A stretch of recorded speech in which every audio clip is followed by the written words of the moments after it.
Oregon incarcerates young people at a higher rate than almost any other state, according to the report from the Oregon Council on Civil Rights. African Americans in Multnomah County are 13 times more likely to be indicted than their white peers. The cost of incarcerating teens are high, nearly $100,000 a year per child.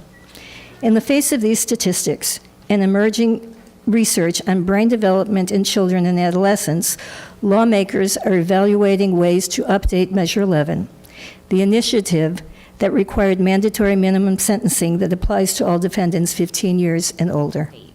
So to start out, Measure 11 was passed. It's a ballot measure that was passed in 1994. It impacted both youth and adults. So it wasn't just about juveniles, although that's the piece of it that we're going to be talking about today.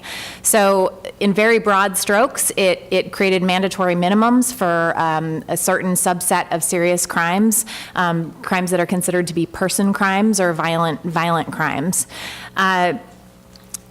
As it pertains to youth, what it did is it took, for those specific crimes, it took youth who are 15 years and older, and if they are charged with one of those crimes, they are automatically waived into adult court. What that means is that instead of being adjudicated in our juvenile justice system, in the juvenile courts, they then go to adult court and they are tried as adults.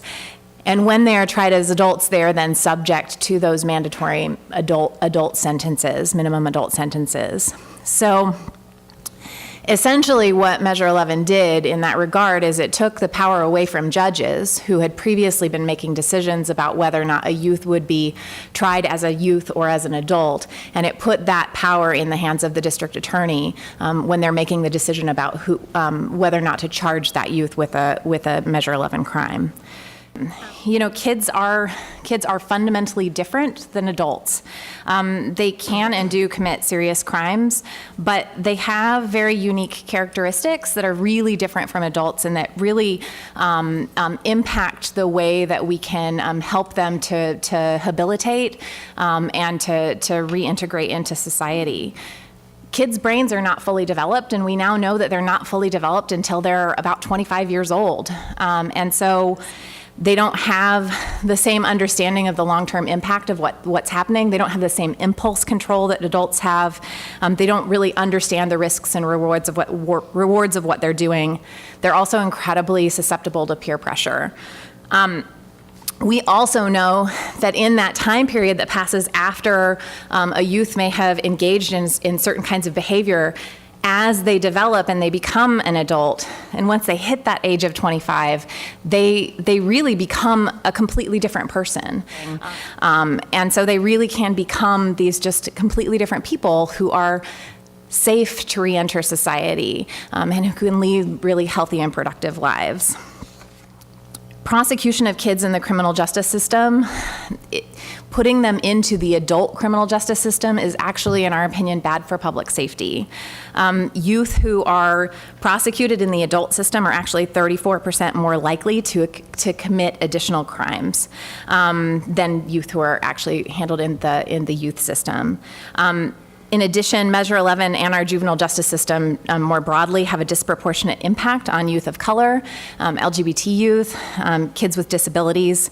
And then the other thing is that 88% of young men and 75% of young women in Oregon Youth Authority custody have at least one diagnosed mental health disorder. 22% of them have experienced at least one foster care episode, and 25% have a record of substantiated child maltreatment. So these are kids that have been through a lot, they've been traumatized, and in our opinion, what they need from us is help and to be treated in a way that we know will actually have positive outcomes for them and for public safety. Thank you, Kimberly. Thank you. The one thing I can tell you for certain is that at every step of this system, our communities of color are disparately impacted. Our communities of color are disparately impacted when it comes to foster care. And the more foster care placements that we give them, the more instability that they have as children, the more at risk they are to be involved in the criminal justice system later. And we know from data in Multnomah County that ballot measure 11 treatment of juveniles disparately impacts our communities of color. When we talk about ballot measure 11 offenses, we're talking about everything from murder, which is, we know what that is, that's pretty darn bad, all the way down to something called like a robbery in the second degree.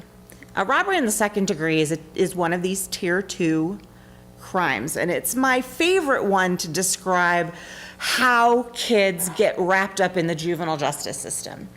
Because robbery in the second degree can be committed in any number of ways. One is if you're a teenager and you're going along with the crowd, and a bunch of you surround somebody and snatch a cell phone out of that person's hand and run away with it.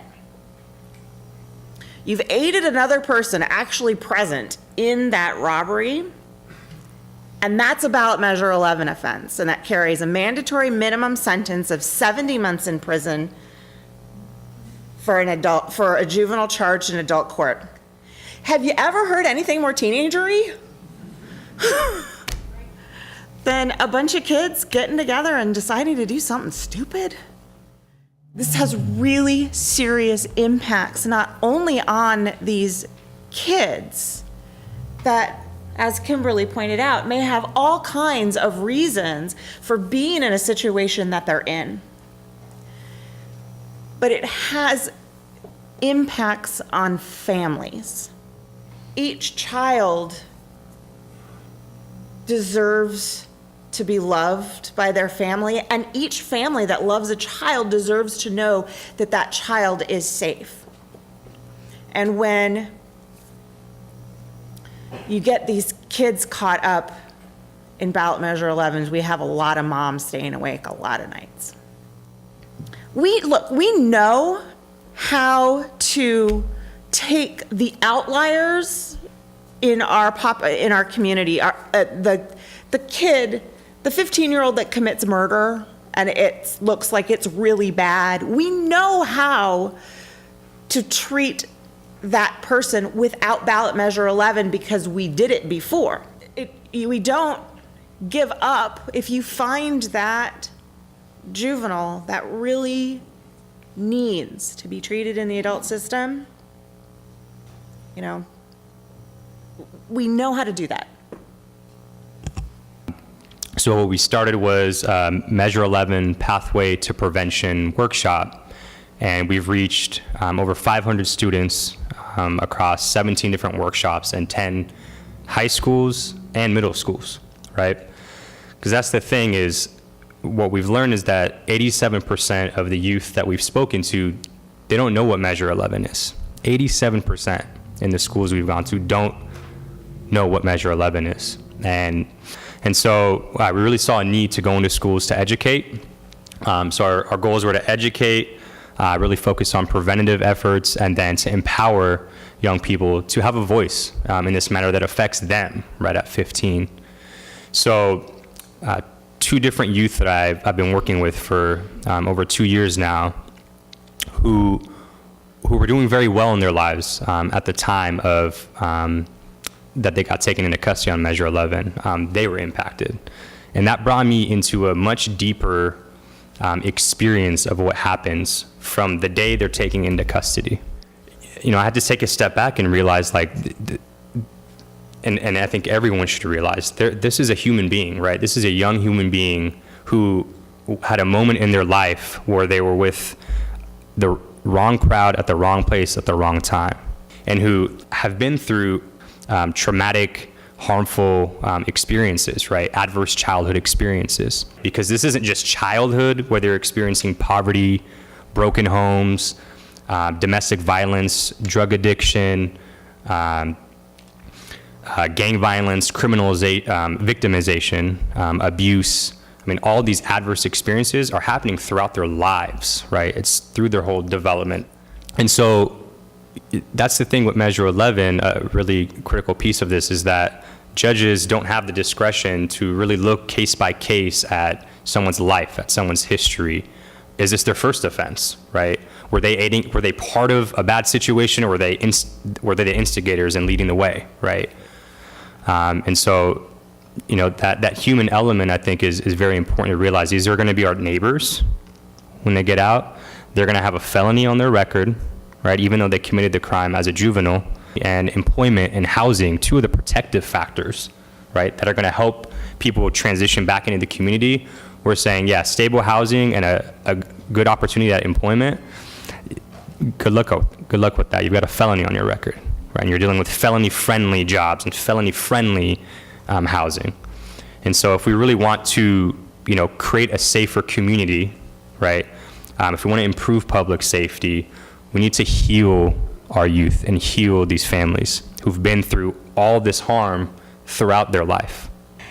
Our next speaker is Kenny McGee, who had firsthand experience with the juvenile justice system under Measure 11. Kenny transitioned home to Portland this summer and is currently a full-time apprentice at the Northwest College of Construction. All right, I'm gonna tell you a little bit about me and where I come from. So I'm from North Portland. I grew up in like a broken home. My father was incarcerated, so I didn't really have male role models or anyone to really look up to. So, just the other guys that was around, the older guys. I wasn't really good at sports or anything like that. So, like I said, I was just looking at the older guys. I wanted to know what it was like to be a man, what a man was supposed to do. So on that search of becoming a man, I ended up having a kid 14 years old, and then I kind of got it. I took bits and pieces of what I was seeing, and mostly what I got from it was being able to to provide for your kid, for your family. So I was looking for jobs and stuff. Got really discouraged because no one was calling me back. So I got the bright idea to rob a store.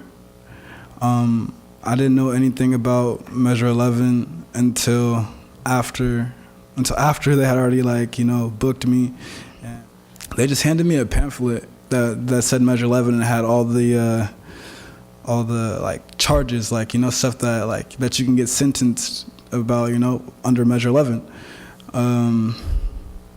I read about robbery, and I was scared. I thought my life was over. There's you're looking at what this says, 5, 10, 7 years, and then you look at what's in front of you, this paper that they gave you, and you got 11 Measure 11s, I feel going to jail at such a young age, that was my time of really figuring out who I am, what I'm good at. Being in there, I never really knew that. I'm trying to find out right now, And in there, you're looked at as a criminal. Whatever you did, that's who you are. I mean, if you were in need of a mentor, they're not the ones that's going to mentor you. You're there to sit down until your time is done. So, I'm coming home, and just some of the stuff that I've experienced is being detached from my family. And you don't know what to do because you're scared. Everything's different. They just throw you out, Really, it's hard. It's hard for a lot of my friends too as well, I got friends that come home, try to do the right thing, and feel like they were forced back into, crime because they got to get, felony-friendly jobs, felony-friendly, housing, and you're put back in areas where, things are bad, It's horrible. And then the felony-friendly jobs, that's not enough to help you, live. So. Is the goal to change parts of Measure 11 or to repeal it altogether? As far as what we can do in Oregon right now, there is a juvenile sentencing work group that has been convened by a number of legislators and has a broad group of advocates there. What we are advocating for in that group is fourfold. One is get rid of the automatic waiver into adult court. So instead of a youth being charged with these specific offenses, going into adult court, put it back in the hands of the judge, so that the judge is going to make that decision based on the circumstances of the case, on the maturity of the youth, on what's going to be the best outcome, what's going to be best for public safety, right? And then those youth are not going to be subject to those mandatory minimum sentences.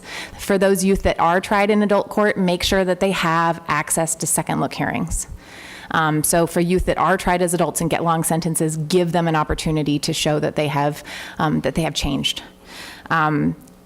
For youth who have sentences where they're serving time in Oregon Youth Authority and then they're transferred to Department of Corrections custody, which can happen at 18, but if the youth does everything they're supposed to in OIA custody, then they're going to get transferred at 25.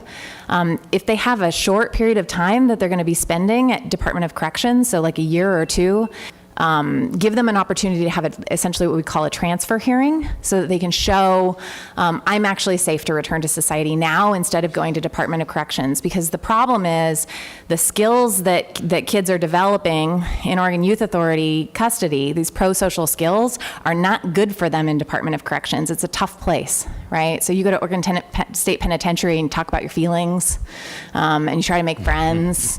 It's probably going to be really challenging for you. And then the last thing is for those youth who commit very, very serious crimes, like aggravated murder, youth can get life without parole in the state of Oregon. And our Supreme Court has issued a number of opinions about when and how that can happen. Our life without parole scheme as it applies to youth right now is unconstitutional, and so we would like to see changes to that. So that's the really specific things that we're pushing for right now in the next legislative session. I think this ties into the second looks piece in that I hope that, if legislation is really looking at second looks, which is what's happening, is that we don't settle for at the halfway point, that every quarter someone gets a chance to have the victim or victims, the treatment team, the family, everyone come together and let's see where this person is at and are they ready, right? And then let's have a village around them for when they are transitioning, right? To be able to get good housing and to get a good job, right? So that they can reintegrate and be our neighbor. So, like, doing time, you learn your lesson after like a year and a half, 2 years, honestly. The rest is just excessive, So I say, you do that little time, you come home and you have a village, You have your groups that you go to. You have a mentor, someone that can help you because you've been gone for some time, and just kind of guide you to where you need to go. Right.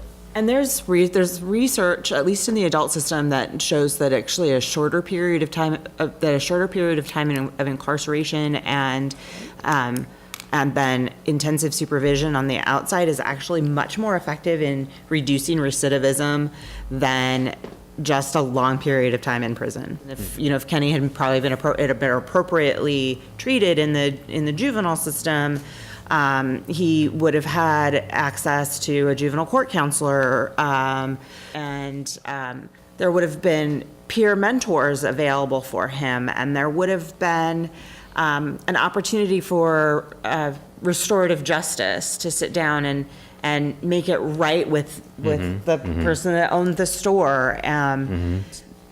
Kids that are treated in juvenile court generally have a much lower level of recidivism. Over the last 10 to 15 years, there's a lot of research that's coming out about our outcomes in our systems and what we're doing to people. And that's really helping provide a lot of context as to what would be more effective, what would create better community safety. And I'm personally seeing this, a lot more organizations developing partnerships to really do this together, right? Going out in the community and educating voters, right? and voters as the constituents, to the representatives and the senators, really reflecting what their values are. I think what we are seeing is a sea change in our public opinion because of all of our understanding of the fact that what we're doing is not working, and that we are incarcerating more people per capita than anywhere else in the world, and that just doesn't fit with our view of who we should be as a society.